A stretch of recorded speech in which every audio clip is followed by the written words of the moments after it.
खुलुमबाय बड'लेण्ड साबजेक्टआव बयखौबो बरायबाय रादाबखौ फरायदों आं प्रमद खाख्लारिया। गिबि रादाबाव दङ गोजोननि नोगोर क'क्राझाराव फिन सोमोनांथाव जाथाय। क'क्राझार जिल्लानि सालाकाटि पुलिस आउटपस्टनि सिङाव थानाय सुतापारा गामियाव जावखांना मोनदों सासे सुबुंनि गोथै सह'। जावखांना मोननाय सुबुंनि गोथै देहाखौ राजा सरेन होननानै मिथिनो मोननाय जादों। 15 आगस्ट उदांस्रि सान फालिथायनि आगु सिनाय मोनै दुथांनि गुलि गावनाय जाथाय। सिनाय मोनै दुथांनि गुलि गावनायजों सासे लाइमोना जखम जानाङो। बे जाथाया सोमजियो बिलासिपारा महकुमानि सिङाव थानाय ससरागाव पुटखिबारियाव। दिनै फुंनि समाव ससरागावआव बे जाथाया सोमजियो। दुथांफोरनि गुलिजों 20 बोसोर बैसोनि नन्द देबनाथ मुंनि सासे लाइमोना जखम जानाङो। भारतनि बिसायख'थि आय'गआ मैया 11 आगस्टआव फोसावनाय लकसभा आरो बिधानसभा समष्टि सोदांनाय एबा डिलिमिटेशननि जोबथा ड्राफ्टखौ लानानै गोजोननाय गैयैखौ फोरमायथिनायजों लोगोसे गोख्रों रावजों सोंखारिदों मिरु एबसुनि आफादगिरि दिपेन बर'आ। दरं उदालगुरि मुङै लकसभा बियाब जानायाव बिटिआरनि गाहाय प्रमद बर' बिथाङाबो गोजोननाय मोनाखै। मोननै लकसभा बियाब जानायमोनब्ला जोंनि ओनसोलनि थाखाय पार्लियामेन्टआव सानै एमपिआ बाथ्रा बुंहैनो हागौमोन होनना प्रमद बर' बिथाङा बुंथियो। लोगोसे दरं उदालगुरि लकसभा बियाब ड्राफ्टनि सायाव बन्सुआ खौरांगिरि मेलनि गेजेरजों गोख्रों बिजाथाइ फोरमायदों।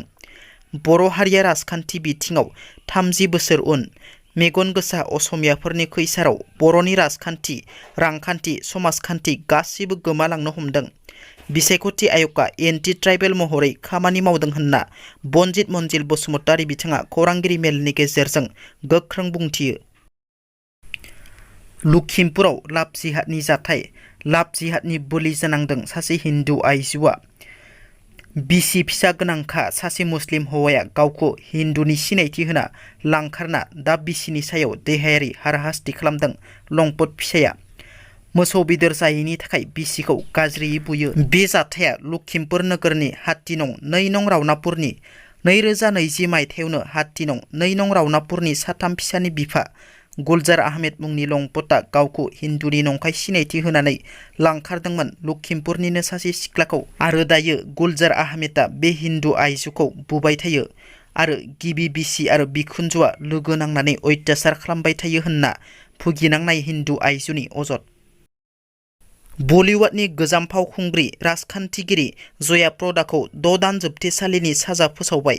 फावखुंग्रि जया प्रदाखौ मोनसे गोजाम केसआव चेन्नाइनि बिजिरसालिया 6 दान जोबथेसालिनि साजा फोसावनायजों लोगोसे 5,000 रां जुरिमाना फोनांदों। मख'नो गोनांदि बे गोजाम केसआव फावखुंग्रि जया प्रदाजों लोगोसे गुबुन 2 फालांगिरिखौबो साजा फोसावनाय जादों। मिथिनो मोननाय बादिब्ला सिनेमा हल खुलिनायनि बेले बेजेयाव जया प्रदाखौ बिजिरसालिया 6 दान साजा फोसावदों। दिनैनि रादाबा एसेनोसै। नोंथांमोना जुदि आंनि रादाबखौ खोनासंनानै मोजां मोनदोंब्ला अन्नानै लाइक, शेयार आरो साबस्क्राइब खालामनो दाबाव। गोजोन्थों।